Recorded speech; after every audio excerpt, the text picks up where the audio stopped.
tuanze, of course tumeanza na hii Radio Maisha kwamba vijana mtaani wanasaidikaje.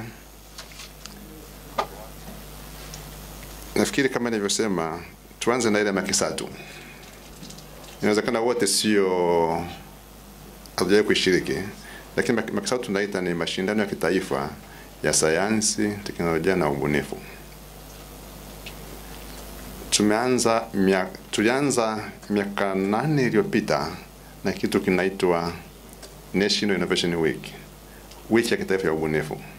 Sasa vile tulivyoanza, tulijikuta kwamba wanao shiriki ni vijana wa vyuo vikuu au vijana wale kwenye sekta rasmi wanashiriki.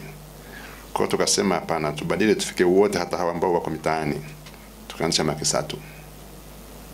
Pale tunachukua vijana kuanzia chuo kikuu kuja R&D, kwa maana ya kwamba taasisi za utafiti na ubunifu. Tunakuja taasisi ambazo ziko chini ya NACTE, taasisi chini ya VETA, tunakuja shule za sekondari, shule za msingi, na watoto au vijana walioko kwenye watoto tunasema grassroots ambao ndio kwa mtaani hao. Kwa tayari tuna mfumo wa kufikia. Na nikutolea mfano mmoja. Mwaka 2019 kuna mtu alitokea pale Kidongo Chekundu, ambaye yeye ubunifu wake ulikuwa ni kutumia kurecycle hizi taka za plastiki kutengeneza vipuri vya pikipiki.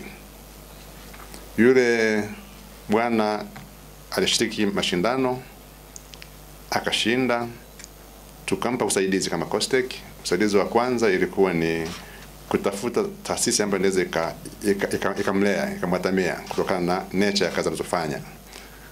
Yuko Kidongo Chekundu pale ni karibu, tukapeleka DIT. Kwa sasa hivi yule bwana ana kampuni yake ya kutengeneza vipuri hivyo kwa ajili ya pikipiki. Ana kampuni yake, ana duka na ana supply. Ni mfano upo. Kwa hiyo ni kijana ambaye yuko kwa sekta sio rasmi. Kwa hiyo kwamba hawa vijana mitaani tunafikia. Na pale COSTECH, tofauti na haya mashindano kusudi yafike kila mwaka, tuna dawati ambalo tunaita work in innovators, kwamba wabunifu wanaokuja muda wowote, yana ubunifu wake, anakuja pale, anasikilizwa na kuongozwa. Na ndio maana sasa nimesema kwamba COSTECH haipo nchi nzima, tumeshiriki kuanzisha zile kumbi za bunifu 111. Kusudi kijana kule mkoani kule aenda pale usaidizi pale karibu, kusudi baadaye uje umfikie COSTECH. Kwa tunawasaidia na tunaendelea kuimarisha. Juzi kulikuwa na mkutano hapa Dodoma ARAT. Wizara tayari imeunda mwongozo kwa ajili ya kuwa na madawati ya sayansi kwenye halmashauri. Nia ni hiyo kwa maana kwamba vijana waende pale halmashauri pale wapate usaidizi. Kwa sababu bunifu nyingi ni kwa ajili kutatua changamoto kwenye jamii. Kwa kienda pale halmashauri kama dawati tayari lipo, ambapo dawati limeunganika na wizara, ndio watamsikiliza, kuna watamsaidia kwa pale, na kuna mengine watatoa taarifa wizarani, staff ya COSTECH tutamsaidia. Kwa hiyo at least hiyo mifumo wezeshi imewekwa. Tuje hili la matokeo ya tafiti. Matokeo ya tafiti ndio kuna uwezekano ni kweli yasionekane mara moja, lakini huwa ni kwamba nani mlaji wa hizo tafiti. Kwa sababu ubunifu mara nyingi kama tumesema ni kwamba kijana yuko mtaani, sio kijana hata wewe umeona kuna changamoto unataka kuitatua. Na ndio maana kama mlisikia hivi karibuni kwamba kuna kijana mmoja alibuni mfumo wa kununua gas, wanasema kopa gas ndio. Sababu ni changamoto ambayo mwenyewe aliishi kwamba gas imenishia, nataka ndio mtungi mzima, kwa nini nisikope kidogo. Kwa hiyo tafiti zinatumika, lakini wakati mwingine mlaji anakuwa mpaka je kufikia mwananchi inawezekana usione mara moja. Lakini nikutolea mfano mmoja mwepesi. Miaka 5 iliyopita mheshimiwa waziri mkuu wetu alisema tuna changamoto ya mafuta ya kupikia. Tunaagiza sana toka nje ya nchi. Kwa hiyo tuna mkakati wa mafuta hapa nchini. Akasema chikichi ni zao la mkakati. Kwa hiyo COSTECH tutoa fedha, watafiti toka TARI, taasisi ya kilimo kule Kiinga Kigoma, wakafanya utafiti. Sasa of course utafiti unachukua muda mrefu. Kwa hiyo sasa kuna miche ambayo imezalishwa ambayo inatoa mafuta mengi. Kwa hiyo utafiti matokeo yake yapo yanatumika. Ila wakati mwingine wewe mwananchi wa kawaida anaweza kusione mara moja. Ila yapo kwa namna mbalimbali. Kuwasaidia vijana wabunifu, kwa mfano yule anatengeneza bunduki, ni kweli kuna hiyo sintofahamu kwa maana ya uelewa, lakini serikali siku moja huwa haizuii ubunifu. Serikali jukumu lake kubwa ni kumlinda mwananchi. Hiyo ndio jukumu mama la serikali kikatiba, lazima ulindwe na serikali yako. Sasa mimi natolea mfano yule mbunifu wa helikopta kule Songwe. Serikali haikumzuia, lakini kumlinda mwananchi ilisema hebu tuangalie pia usalama wa mwananchi, kwamba helikopta ikiruka juu ikanasa kwenye nguzo ya umeme ikaangukia nyumba, taambia serikali haiko makini. Kwa hiyo sio kama inazuia, lakini inajaribu kuchukua tahadhari kwamba twende pamoja, pia tuende na wenzako walioko pembeni yako.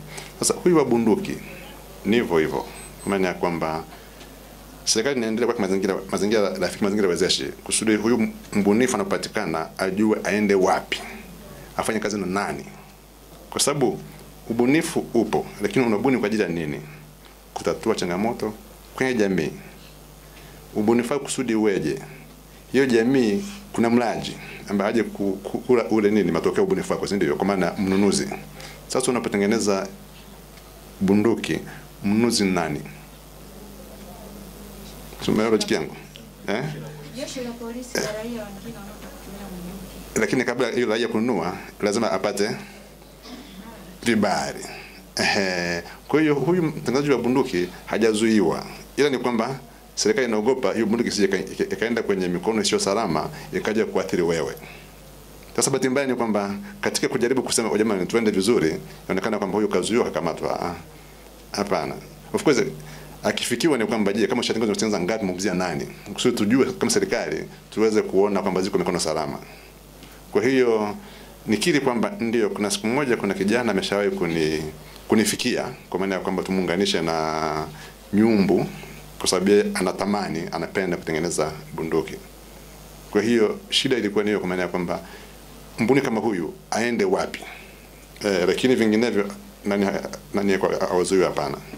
Kwa hiyo ni mazingira yawe wazi, mazuri, kusudi ajue kwamba akibuni nani mnunuzi wake, nani anaangalia viwango na vitu kama hivyo, lakini haizuii. Kwa hiyo bado natoa wito, akipatikana waje Kosteki au mwandishi yuko sehemu fulani tutamfikia.